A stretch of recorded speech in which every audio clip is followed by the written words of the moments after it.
मित्रों, जैसा कि हम लोग जानते हैं कि अभी कालखंड का चौथा युग यानी कलयुग चल रहा है, जिसे हिंदू शास्त्रों में सबसे शापित युग बताया गया है। ऐसा माना जाता है कि कलयुग जैसे जैसे अपने चरम पर पहुंचेगा, वैसे वैसे धरती से धर्म का नाश होने लगेगा और कलयुग के अंत में भगवान विष्णु कल की अवतार लेकर पुनः धरती लोक पर धर्म की स्थापना करेंगे। परंतु आज की इस वीडियो में हम आपको बताएंगे कि महाभारत काल अर्थात द्वापर युग में भगवान कृष्ण ने कलयुग के बारे में कौन सी कड़वी सच्चाई बताई थी, जिसे अधिकतर जनमानस नहीं जानते। इसलिए आप हमारे साथ इस वीडियो के अंत तक बने रहें ताकि आप भी जान सकें श्री कृष्ण के अनुसार कलयुग कैसा होगा।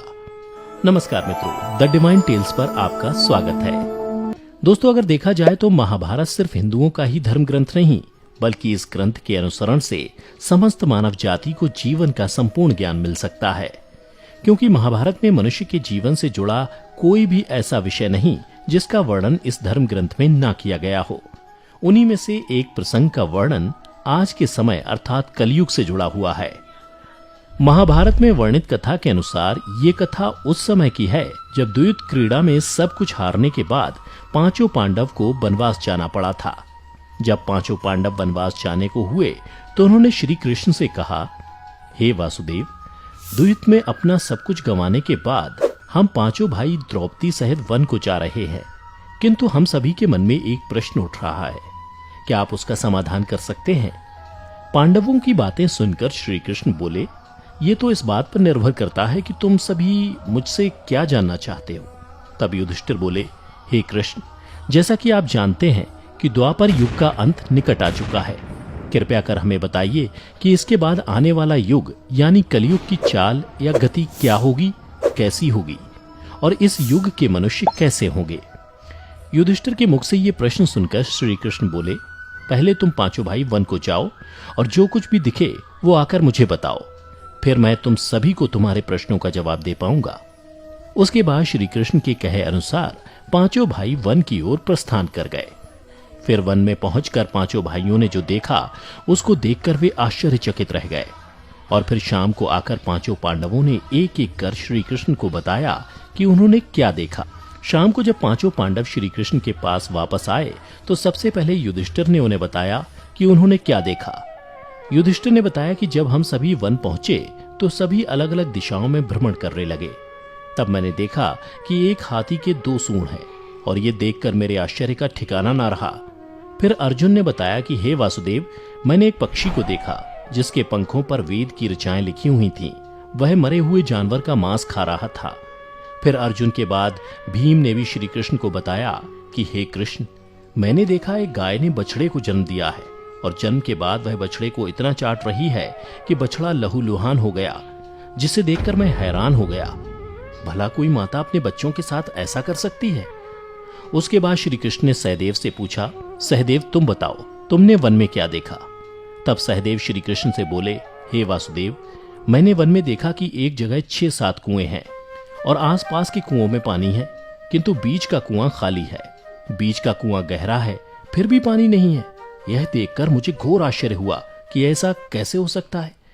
उसके बाद नकुल ने कहा, हे नारायण, जब मैं वन में भ्रमण कर रहा था तो मैंने देखा कि एक पहाड़ के ऊपर से एक बड़ी सी शिला यानी पत्थर लुढ़कती हुई आती है और कितने ही वृक्षों से टकराकर उनको नीचे गिराते हुए आगे बढ़ जाती है, परंतु उस विशालकाय पत्थर को कोई भी वृक्ष उसे रोक ना सका। इसके अलावा वह शिला कितनी ही अन्य शिलाओं के साथ टकराई, पर फिर भी वह रुकी नहीं। अंत में एक अत्यंत छोटे पौधे का स्पर्श होते ही वह स्थिर हो गई। फिर युधिष्ठिर श्री कृष्ण से बोले, हे वासुदेव, हम पांचों भाइयों ने जो कुछ भी वन में देखा वो आपको बता दिया, कृपया कर इसका अर्थ बताइए। तब श्री कृष्ण ने युधिष्ठिर से कहा, हे धर्मराज, जैसा कि आपने कहा कि आपने 2 सूंड वाला हाथी देखा, जिसका यह अर्थ हुआ कि कलयुग में ऐसे लोगों का राज होगा जो बोलेंगे कुछ, करेंगे कुछ। कलयुग के शासक अपनी प्रजा की सभी तरह से शोषण करेंगे। उनके मन में कुछ और होगा और दिखावे के लिए कुछ और करेंगे। अर्थात कलयुग में शासकों के लिए आम लोगों का कोई महत्व नहीं होगा, वो बस राज करने के लिए शासक होंगे। फिर श्री कृष्ण अर्जुन से बोले, हे धनंजय, जैसा कि तुमने देखा कि एक पक्षी के पंख पर वेद की ऋचाएं लिखी हुई थीं, लेकिन वह मरे हुए जानवर का मांस खा रहा था, जिसका अर्थ ये हुआ कि कलयुग में ऐसे लोग होंगे जो बड़े ज्ञानी और ध्यानी कहलाएंगे, किंतु उनके आचरण राक्षसी होंगे। कलयुग में लोग पंडित और विद्वान कहलाएंगे, किंतु यह विचार चलता रहेगा कि कोई मरे और उसकी सारी संपत्ति उसके नाम हो जाए।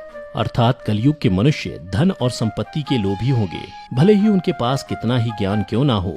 इसके अलावा हे अर्जुन, कलयुग में हर जाति धर्म के प्रमुख पद पर बैठे लोग विचार करेंगे कि कब कोई किसी पद से हटे और हम उस पर विराजमान हो जाएं।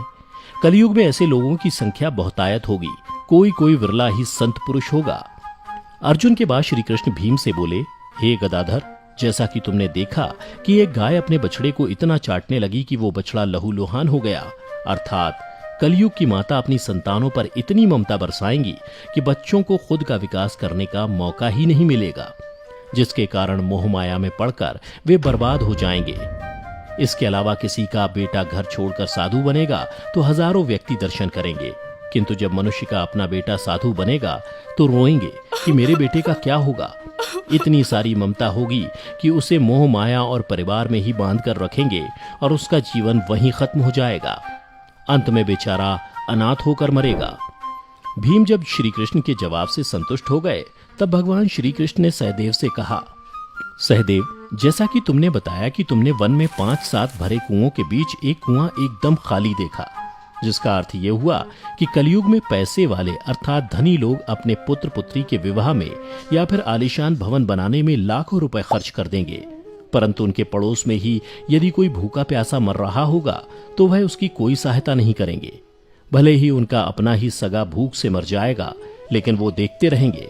इसके अलावा कलयुग में मनुष्य मदिरा, मांस, भक्षण, सुंदरता और व्यसन में पैसे उड़ा देंगे, किंतु किसी के 2 आंसू पूछने में उनकी रुचि ना होगी। हे सहदेव, मेरे कहने का तात्पर्य यह है कि कलयुग में अन्न के भंडार होंगे, लेकिन लोग भूख से मरेंगे। सामने महलों बंगलों में ऐशो आराम चल रहे होंगे, लेकिन पास की झोपड़ी में आदमी भूख से मर जाएगा। एक ही जगह पर असमानता अपने चरम पर होगी। श्री कृष्ण की बातें सुनकर सहदेव को सारी बातें समझ में आ गईं। तब श्री कृष्ण ने नकुल से कहा, नकुल, जैसा कि तुमने बताया कि वन में एक बड़ी सी चट्टान पहाड़ से लुढ़की, किंतु बड़े बड़े वृक्ष और उसके तने उस चट्टान को रोक ना पाए, किंतु एक छोटे से पौधे से टकराते ही वह चट्टान रुक गई, जिसका अर्थ यह हुआ कि कलयुग में मनुष्य का मन नीचे जाएगा, यानी कलयुग के मनुष्यों का जीवन पतित हो जाएगा। और ऐसे में मनुष्यों का जीवन धन की शिलाओं से नहीं रुकेगा, ना ही सत्ता के वृक्षों से रुकेगा, किंतु हरि नाम के एक छोटे से पौधे से, हरि कीर्तन के एक छोटे से पौधे से मनुष्य जीवन का पतन होना रुक जाएगा। अर्थात कलयुग में भी जो मनुष्य धन के लोभ को छोड़कर हरि नाम का जप करेगा, उसे कोई कष्ट नहीं होगा और मृत्यु के बाद उसे परमेश्वर अर्थात मेरे चरणों में जगह मिलेगी। तो मित्रों, आपने देखा होगा कि आज श्री कृष्ण द्वारा बताई गई ये सारी बातें सच में घटित हो रही हैं। इसलिए मनुष्यों को चाहिए कि कलयुग में वह धर्म का पालन करें और श्री हरि नाम का भजन करें, तो उसका जीवन सफल हो जाएगा। तो मित्रों, उम्मीद करता हूं कि आपको श्री कृष्ण द्वारा कलयुग के बारे में बताई गई ये कड़वी सच्चाई जरूर पसंद आई होगी। अगर पसंद आई हो तो इसे ज्यादा से ज्यादा लाइक और शेयर करें। साथ ही अगर आप हमारे चैनल पर पहली बार वीडियो देख रहे हैं तो ऐसी ही पौराणिक और आध्यात्मिक जानकारी के लिए हमारे चैनल को अभी सब्सक्राइब करें और नीचे कमेंट करके बताएं कि आपको वीडियो कैसी लगी। फिलहाल आज की वीडियो यहीं समाप्त होती है। अब हमें इजाजत दें। वीडियो को अंत तक देखते रहने के लिए आपका बहुत बहुत शुक्रिया।